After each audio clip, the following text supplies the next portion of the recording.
François Vandenbolk découvre la scène de crime assisté de 2 sergents de ville. Entrés dans le béguinage par la porte principale, ils ont investi l'une des jolies maisonnettes de femmes privilégiées, possédant sans doute quelques rentes, de l'allée communément appelée rue des Béguines. À gauche, dans la double rangée de logements, à côté de chez Constance, la dentelière. Le clerc du sang note dans son calepin « Clotilde Hannequin, jeudi 4 juin 1750 ». Il ajoute ses observations pendant que les agents qui l'accompagnent fouillent le logement de la dame. L'un relève les indices à l'étage, dans la chambre et le réduit adjacent, l'autre s'occupe du bas. La première pièce qu'il tend à son supérieur est un billet chiffonné, trouvé dans l'entrée du logement. Un seul mot y a soigneusement été calligraphié. Mercredi. Du haut de son mètre 73, le greffier criminel chargé par l'amant d'enquêter, l'amant est le chef justicier dans la ville et dans son quartier qu'on appelait la Manie. Donc le greffier criminel chargé par l'amant d'enquêter observe la scène, le dos droit, les larges épaules tirées vers l'arrière. Clotilde est allongée, face contre terre, au centre de la pièce unique du rez-de-chaussée. Elle tournait le dos au buffet placé sous l'escalier. Elle dormait déjà, ou elle s'était préparée au coucher, puisqu'elle porte une chemise de nuit. Imaginons qu'elle ait entendu du bruit, réfléchit François, tandis que son assistant retourne le corps, laissant apparaître une large tache de sang au thorax. Elle descend et s'arrête au centre de la pièce. L'auteur assène un coup de couteau en pleine poitrine. Un seul, visiblement. Le coup a volontairement été porté dans l'intention d'atteindre le cœur. Comment cette précision est-elle possible? Clotilde semble ne pas avoir bougé. A-t-elle été menacée? A-t-elle reconnu son assassin? Connaissait-elle bien l'agresseur? Les policiers ont terminé leurs premières investigations. François renvoie les sergents jurés de l'amant et se dirige vers l'attroupement que la terrible nouvelle a rassemblé devant la rangée de maisons. La foule s'étend jusqu'au parvis de l'église. Dès qu'elle voit les forces de l'ordre quitter l'habitation, Régina de Bourlette, la grande dame, va à la rencontre de l'inspecteur. « Voilà, vous pouvez organiser la mise en bière, dit celui-ci, réajustant sa redingote à rotonde noire. Sa couleur préférée étant le jaune, il porte toujours un pantalon moutarde sous son long manteau, détonnant ainsi de ses collègues qui portent l'uniforme aux armes de la ville sur la poitrine. « Va chercher le croque-mort, Masque !» commande la supérieure à l'adolescente la plus proche d'elle, passant comme de nombreux Bruxellois du français au flamand et inversement sans même plus s'en rendre compte. Masque veut dire gamine, petite fille. « Où ?» demande celle-ci, la bouche ouverte et les yeux vides, plus terrifiée par l'événement que par l'éclair sévère que lui lancent les petits yeux verrons de la grande dame, l'un marron clair, l'autre vert. « Alsjeblieft !» souffle la Béguine, les lèvres pincées, l'air de fixer une empotée. « Ok aux tuiles, pardi !» Comme l'adolescente continue de regarder la supérieure d'un air ahuri, la grande dame fait claquer sa langue d'impatience dans sa bouche et précise, visiblement agacée. « Ok au briquet aux tuiles, derrière le bassin des marchands. »« Moi je sais où c'est, » intervient une enfant. « Allez-y toutes les deux, astamouche !»« Dépêchez-vous, » commande la Béguine. Elle se tourne ensuite vers le greffier criminel, dont le haut front dégagé plisse 2 jeunes rides horizontales. Sous l'effet de l'adrénaline, la supérieure scrute attentivement le visage de l'officier. À 43 ans, François en fait 10 de moins. Seule la double ride creusée sur la glabelle par l'activation fréquente des muscles fronceurs des sourcils trahit les longues années d'investigation. Le long nez évasé à l'extrémité semble quelque peu aplati à la racine et sur l'arête, un trait qui attire immanquablement le regard vers les yeux d'un bleu cendré. « Monsieur Van den Bolk a de belles et grandes oreilles, constate Regina. C'est plus fort qu'elle. Il faut toujours qu'elle regarde la forme des oreilles des gens. » Le visage semble coupé horizontalement en deux, comme par l'effet ludique d'un jeu de cadavres exquis, adapté au corps humain. Du haut du crâne jusqu'aux oreilles, les cheveux, soyeux, sont fins, châtains, mi-bouclés, mi-rebelles. Les sourcils peu fournis rappellent la couleur des cheveux. Seules les tempes comportent des reflets qui s'approchent de la teinte de la barbe. Rousse, au poil dru et sec. Perdue dans sa scrutation, elle n'a pas entendu la question de l'inspecteur qui la répète. « C'est la jeune servante de la voisine qui a fait la découverte, j'ai cru comprendre. » Regina se focalise sur l'agitation de la moustache qui surplombe la fine lèvre supérieure, conférant au sourire un air énigmatique.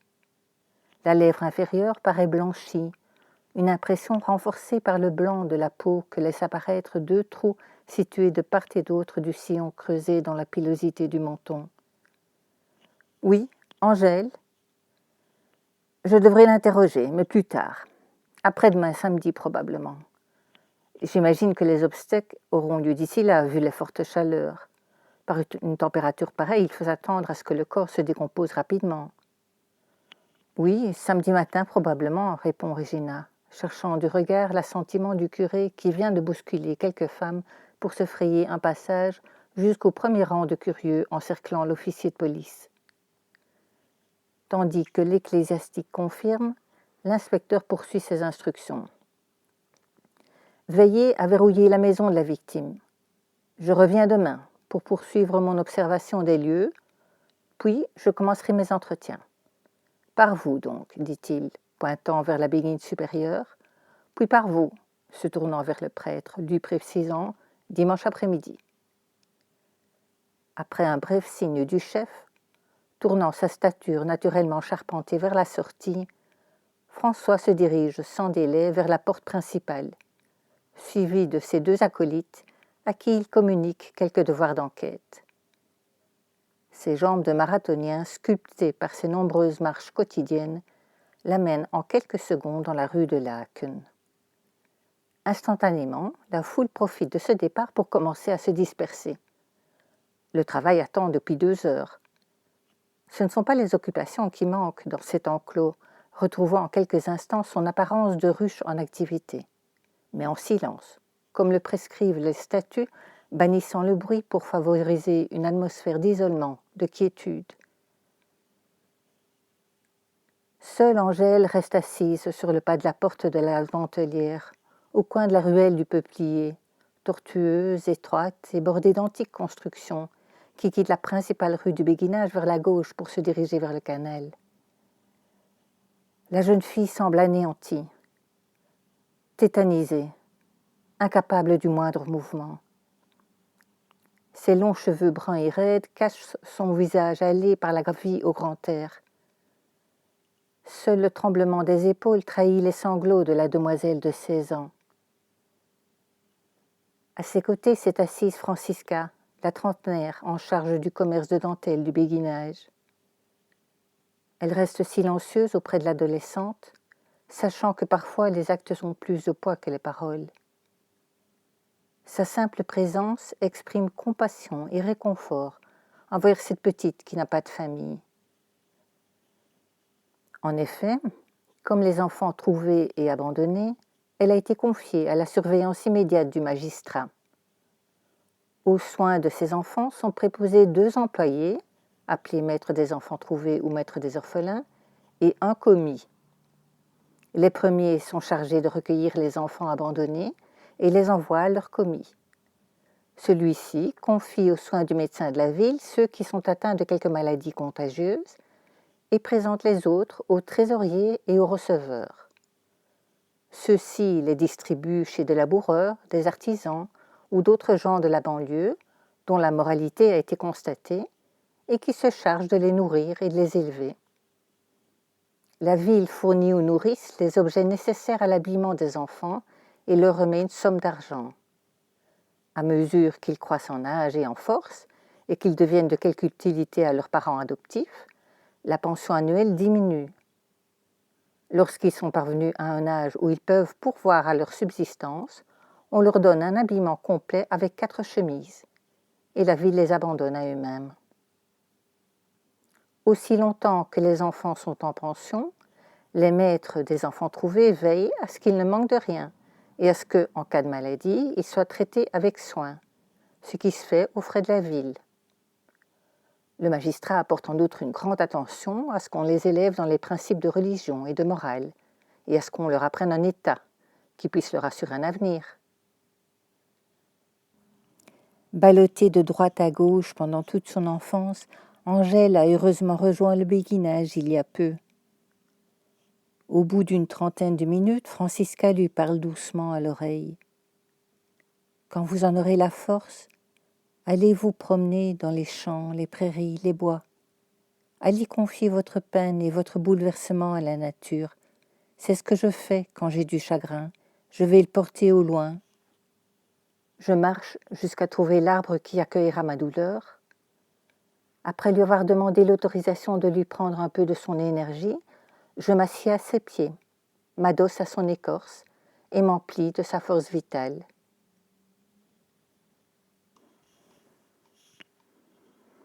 Non loin de là se trouve la vieille Constance, que l'on a installée sur une chaise de paille.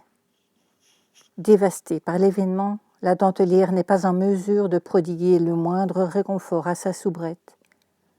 La doyenne du béguinage se contente de répéter, d'une voix faible et continue, « Si c'est pas malheureux, Ocherme, si c'est pas malheureux. » Ocherme veut dire la pauvre.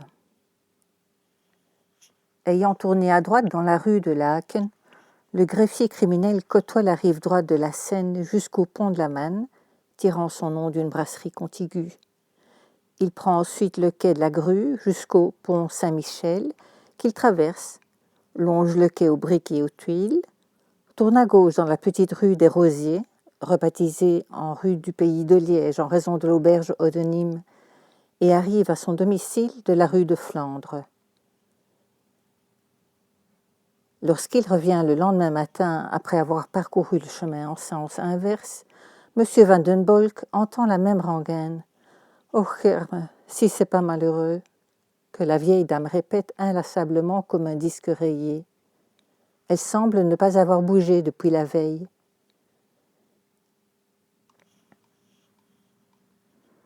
Les cris et les bruits de course des volées d'enfants qui, ameutés par l'un d'eux et pressés de revoir les forces de l'ordre, ont dégringolé à toute allure les escaliers de leurs maisons respectives, ont attiré Régina à l'extérieur de sa belle demeure. Elle tend la clé de la maisonnette endeuillée. L'officier y entre, s'installe dans le fauteuil pour observer la pièce à sa guise, en prenant soin, par habitude, de ne pas toucher de la nuque la dentelle protégeant le haut du dossier. Aussi adorable soit-elle, sa femme est intraitable sur le sujet.